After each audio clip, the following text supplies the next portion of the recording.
also the question, us as citizens, what do you expect us to do? What are the responsibilities we supposed to do? How to deal with it, or do we report, or in that sense? I'll defer to Diane for the victim services, because she's going to be the best one qualified to talk about what is and what services are given. When a victim is identified, then they come and I would work with them, help them to get housing and medical care. Most times they're so traumatized, they need to work with a therapist, so we help them locate whatever services they may need. In that process, immigration, they get an attorney and they get the paperwork started so that they can have status in the U.S. and then from there they qualify for their visa and be qualified as a refugee, and then they have, all the services available to them, financial, medical, whatever, legal, whatever they may need. But as a victim service provider, I would go with the victim and help them, whether it be enroll in English classes, whatever they need, whether it's grocery shopping, clothing shopping, whatever it is that they need to help them become socialized in this country, then that's what the victim services provider does. Can I have you guys speak a little closer to the mic so everyone in the back can hear as well? I was going to add to that too real quick. Oh, I'm sorry, it's important for that they take care of those issues, because like while James and I are doing these investigations, I mean, just some of our cases have gone on for over a year. We have one case that's been going on for 3 years. And here you have your entire case relies on your victim, and you're in care, custody, control basically, and they're crucial to your case. So it's a service you have to care for these victims, and they're trying to establish themselves, and like I said, getting English classes and getting their visa and getting their papers and everything like that. So it's really important. You had a part B of the question too, as far as what you should. What do we do? What is our responsibility? I'd like to address that if I might. Please. In the front of the stage, there are handouts for you. They're identical. There are 4 piles, but they're identical, and they're two-sided. We have a Tampa Bay Community Campaign Against Human Trafficking. It says how you can help, and it's a step-by-step process of what you can do. The college offers free training opportunities. You can go online and take 2 one-hour human trafficking classes. Upon completion, you can print a certificate. We also offer 4-hour training classes and 8-hour training classes, and the 4 hours are geared toward the general community. We just had one at the Allstate Center last week, and there's going to be another one at the Hillsborough County Sheriff's Office on March 26th, and anyone is welcome to sign up for that. But please feel free to take the handouts, and you will see what can be done. And just to give you a good on that, our first victim just received her T visa, her trafficking visa from the government, and so did her daughter that is back in her country of origin, and the government is at this time working out bringing her daughter here to reunite her daughter with her. So that is a success. As far as too, and I think what you're looking is like what to look for. I mean, Also that. That would be my question. What would we look for in our neighborhoods to know that there was some type of brothel or something?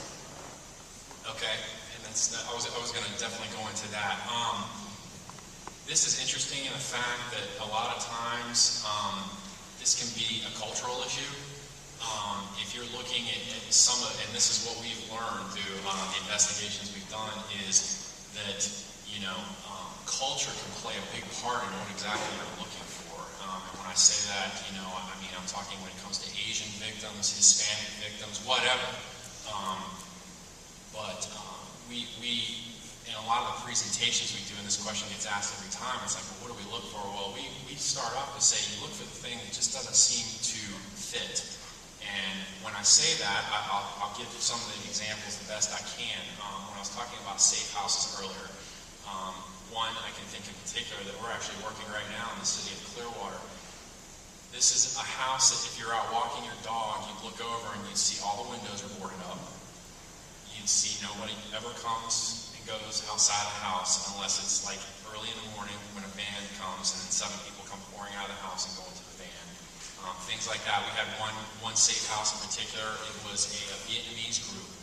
And what turned us on to the fact that this just doesn't fit is there was water constantly running down the driveway. Well, what happens is they're out bathing in the garage, and water's constantly running down the driveway. And a neighbor took us to that and said, there's just something not right with this place. So it's things like that you look for. And like I said, You'll see a lot of foot traffic. Yeah. Some of our tips come in as possible drug houses, because you'll have a lot of foot traffic. But what kind of clues us into being a brothel more than a drug house is what you'll see is most of the clientele going to the house come in. Yeah. I mean, that's a major tip because it might be a brothel. Because some of our tips do come in, and our narcotics guys will go out and say, listen, we're just getting all these guys walking up to this place and back. Detective McBride, I think this might be something more that you would deal with. It doesn't appear to be a drug house to us. It appears to something more. It's everything we've seen, especially at the brothels in the area. I mean, the man goes in for 15 minutes and he's out. It's steady stream all day long. And something else too, and this is probably one of the hardest things to detect, is the domestic servitude issues. And that's something that we know is there, but it's the hardest to detect as far as bringing in, servants or somebody to help. Supposedly they'll get them on a visa and bring them in the home, and they basically turn them into a slave. And we've seen there's been some pretty good cases made around the country with that. But that's, in our opinion, is definitely the hardest to detect. And that's one of those things. One of the ones up in the New York area, it was detected by a neighbor who was over there. The kids were playing over there, and it's like, there's something wrong with this. This woman, she's always there, but we're not allowed to talk to her, and then she goes off in the garage and is gone. It's kind of one of those things. So that was a neighbor's kids playing with their kids, and that's how that got detected. So that's... I have a question I'd like to ask. Mr. Gomez, thank you for coming today. I'm Joe Leopold, Chair of the Social Sciences Department on this campus. What's the impact of human trafficking on the local Hispanic community? Can you speak to that, please? Well, it's an impact of that. We know sort of years ago when we noticed the wave of migration, particularly from Mexico. And again, human trafficking doesn't just involve international victims. I think the detective in Calvin said there's also domestic. It can be somebody who's just being forced and used under fraud and coercion, et cetera, to do something against their will, or the modern day slavery. But within the Hispanic community, I think we realized that we would eventually have some folks who would be held against their will. We went out and spoke to the community regularly, saying you need to ensure that this is not happening. Some of the brothels that were identified years ago were as a result of just going out and communicating with folks out in the Hispanic community. We kind of figure that it's a problem that even occasionally, or actually probably more than occasionally, a lot of people don't want to come forward to speak. I think that speaks to some of the cultural problems, is you have folks within the same culture, within the same country, even they're from the same community. So let me say specifically from Mexico, they don't want to tell on their friend or somebody who's from the same community.